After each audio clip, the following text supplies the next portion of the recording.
up with Dr. Ashok Gulati. Welcome to the show, sir. Thank you very much for having me. Dr. Gulati, in the last episode of the series, you'd said that Mr. Shivraj Singh Chauhan would be your choice to be the new Agriculture Minister of India. And you and the Prime Minister seem to think alike because Mr. Chauhan is the new Agriculture Minister of India. Well, I don't know whether we think alike or not, but the fact is, from the merit point of view, a person who has soiled his hands in Madhya Pradesh as one of the longest serving chief ministers, also with a passion and commitment for agriculture.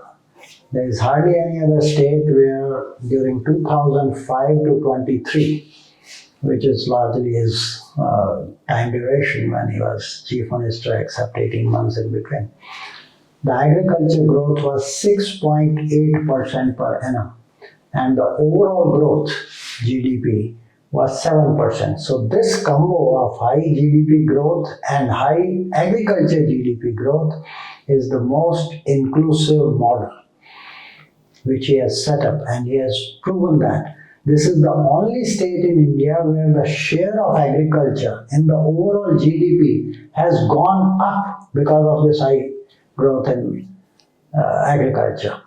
So the question is how he has done it.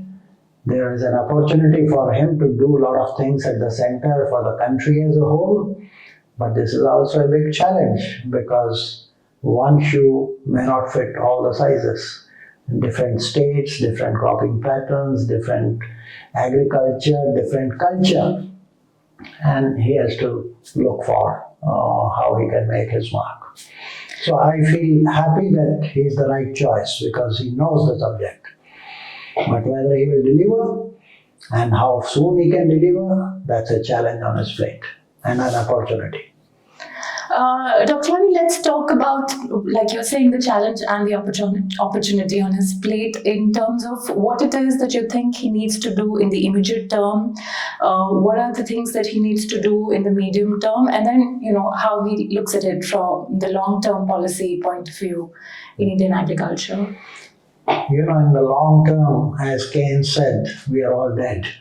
So let's talk about the short term and medium term. Short term, immediate, I think first and foremost challenge for him is he has to earn the trust of the farming community, because there has been a big communication gap between the central government and some segments of the farming community, because of which the farm laws that were passed got derailed and ultimately had to be withdrawn. And time and again, Punjab, Haryana farmers, Western UP farmers are time and again agitating for something or the other. So my submission to him would be, he should create a sort of an agriculture council on the lines of GST council that was created for financial reforms and GST reforms. He should have an agriculture council of the ministers of all the states, plus at least one or two farmers along with those ministers. And they should meet at least twice a year, one before the Kharif season and one before the Rabi season, so that we know how the farmers are thinking, how the different agriculture ministers of different states are thinking, and therefore some points of convergence will come. So this very announcement will give him one bonus point to start with. Then the question is, what is it that he can do to augment farmers' incomes and in the face of climate change? Because the way climate change is hitting us right on our head, either there is a heat wave, very sharpest heat wave that we have seen, and then when it starts pouring, it pours cats and dogs. So that also is not good. We have a scheme called the crop insurance scheme, but that has to be made really good, advanced technology, all the accounts of the farmers and identification of farmers who are the owners, who are the tillers, and their Janman accounts need to be tagged to the plots an automatic system. All weather stations have to be put all over India every 15 minutes. The information can go how much is the heat, how much is the wind, and how much is the rain, and how much is whatever other hailstorms or other things that take place. So that you minimize the role of human tinkering with it. Because the current system, although some progress has been made, is not a perfect system. It is based on Patwari's crop cutting experiments and Patwari's information, and many a times it has been misused because the refinancers, those reinsurers who are at the back of entire system, who take the risk, they didn't have the trust in the Indian insurance system. They feel it is open to corruption. And that's the reason many of the players started leaving this insurance sector.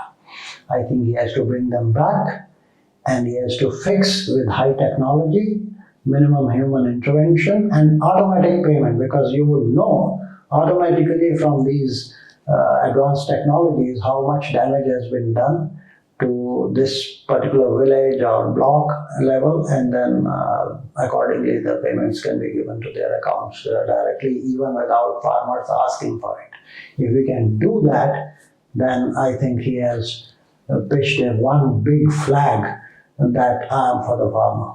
Because farmers are going to suffer more and more because of climate change. And the only way out is crop insurance for them. We have a scheme, but I would say at present out of 100, I'll give only 60. If we can bring that to 85, 90%, I think he will do a great service to the country and to the peasants of this country.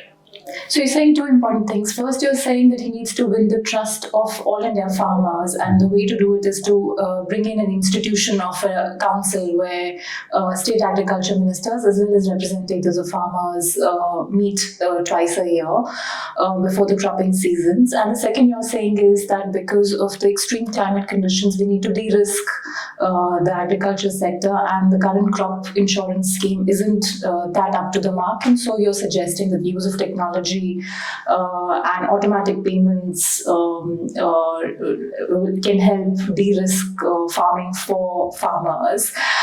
So that takes care of two things on the agenda.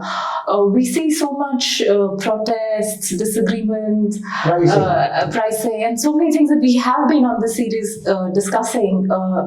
So given that we have already discussed all of that, what is it that he can do in the immediate to bring the farmer to the table so that everybody agrees that we need to address outstanding issues?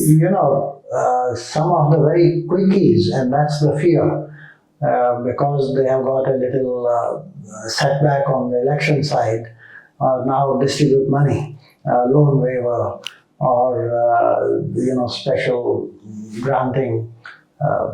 You have a PM Kisan scheme. This was 6,000 rupees in 2019. The real value of that has come down. If you want to retain the same value, at least 8,000 rupees you can get. But this is going to the land owners, some of which may be sitting in Canada or Australia or London or wherever. So they are not interested, and they should not be getting. We have not fixed the issue of tenancy into that. So who are the real tillers? I think that needs to be advertised in a big way, that those who are getting, if they are not tilling the land, this money should be passed on to them. Or we should try to identify it with technology and with verification of the Patwari and the district collectors. I think this tenancy issue, which is 25 to 30% of Indian peasantry is living on tenancy, I think that needs to be resolved to make it. But one point on which the farmers of Punjab and Haryana particularly have been very vociferous in terms of pricing. And that's where a very delicate balance has to be kept. Because if you go by the Swaminathan formula, C2 plus 50% from where it came, the prices are going to be immediately going up by 25% or so. Then the consumers will shout. So the food subsidy bill will explode literally. So I don't think that's the way. But you can assure in the current formula that if the prices go below that, especially of pulses and oilseeds, because these we are importing, then we will create a good stabilization fund, maybe 25,000, 50,000 crores, and the stabilization fund will be used to ensure that nowhere in the country for the pulses and oilseeds particularly, the market prices go below that. And this could also be, if you want to win the farmers from Punjab and Haryana, we worked out in our research that the Punjab farmer on paddy, the latest that we worked out just 3 weeks back, is about 39,000 rupees of subsidy coming from power, from canal irrigation, and from fertilizers. Now, pulses and oilseeds don't need that much of water. They don't need that much of fertilizer because they are themselves nitrogen fixing. And you will save on power. The state will save power subsidy and canal subsidy, and the center will save on fertilizer subsidy. So he can initiate a special package for Punjab and Haryana on 50-50 basis. 50% center, 50% state will give. And anybody growing pulses or oilseeds or millets will get 40,000 rupees per hectare. 40,000 rupees per hectare. It is not extra cost because you will save on fertilizer subsidy and state will save on power subsidy. It is reorienting the same money in a smarter way and creating what we call crop neutral incentive structure, and which will be good for your soil, good for your water, good for your greenhouse gas emissions, and bring crop diversity in the system of Punjab and Haryana, which are on the verge of ecological disaster today. Will the farmers accept it? Well, that's where he has to make the bridges. That's where this council will help, but he needs to start a dialogue. And if he puts this money and takes the state chief ministers on the table, because Haryana actually has a program already of 7,000 rupees per acre, that comes to 17,500 per hectare. So you develop that, center will put in that much because they will save the fertilizer subsidy. So we talked to the Haryana people and they said if 40,000 rupees per hectare is given, then the scheme will pick it up. Same thing you need to do with Punjab. So you need to talk to them. And the state and the center should come together. At least in Haryana, they should start off in a big way. So you have to innovate with trust and some. Actually, this is not extra money that you will be spending. You will be saving on one end, but diverting that in a more sustainable farming manner.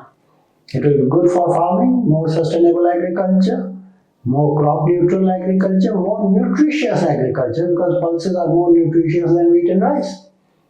And it's an assured sum, so farmers should not suspect it. And ensure that MSP will be maintained. That means prices will not be allowed to go below MSP. So some stabilization fund will have to be created. There is stabilization fund, it will have to be augmented. And you can ask the NAFED to purchase that. Then you can do a major change, because Punjab Haryana belt, which has fed this country, and we should be grateful for that, I think they need to be put on a little different track now for a sustainable agriculture. At present, their water table is going down like anything. They are creating so much of greenhouse gas emissions in rice cultivation, 5 tons per hectare. It's ecological disaster.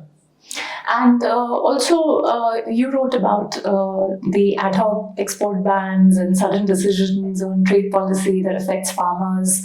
That needs to be looked into, especially now that we are likely to see fluctuations in prices of tomatoes, etc. So that's the other side of agriculture that for long has been crying for attention. Pricing, if you look at, food inflation is hovering around 8% per annum, whereas overall inflation has come down because the core inflation is below 4%.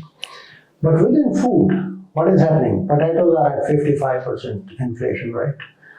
Tomatoes at 41% inflation rate. Onions at 38%. garlic 90% plus.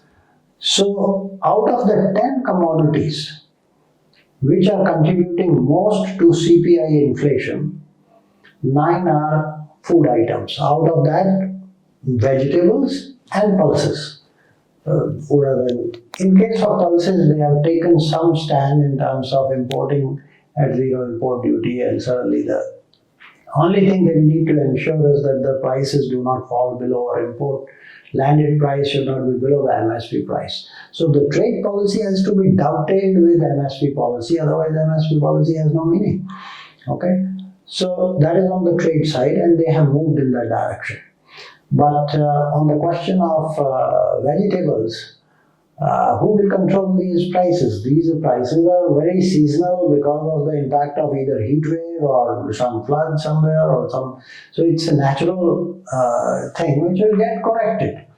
Only thing you need to develop is food processing with it, because if you have dehydrated onion or if you can have storage in cold storages, when farmers are storing onions, the loss is 25 to 30%.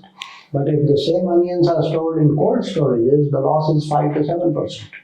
So we need to develop that value chain with good storage facilities and processing facilities. Dehydrate onions, the shelf life goes to 1 year plus, and you can use that. Why keep 10 kg? 10 kg can be reduced to just 1 kg of dehydrated onion, and that needs to be promoted. So all the SAFL outlets, for example, all the milk outlets in the country of the cooperatives and others, and this can be done through farmer-producer organizations, but they need a proper retail network to promote that type of a thing. Tomato puri. So the GST on these processed commodities should be brought down to just 5%. You can't treat them as luxury, because the agriculture will survive when you have at least 20% of that being processed. So that gives, because when the prices go down, that is when the processing booms, and that gives it stability. And when the prices go up of the fresh, then people start switching to the processed. So that's what we should be doing. Thank you, Dr. Gulati, for setting a policy agenda for Indian farming to be followed by Mr. Shivraj Singh Chauhan on how to de-risk farming for farmers and also keep inflation under control for consumers. Thank you very much for having me. I hope the country gets something out of this, and Mr. Shivraj Singh Chauhan, good luck to him for his success and for the success of the farming community in this country. Thank you.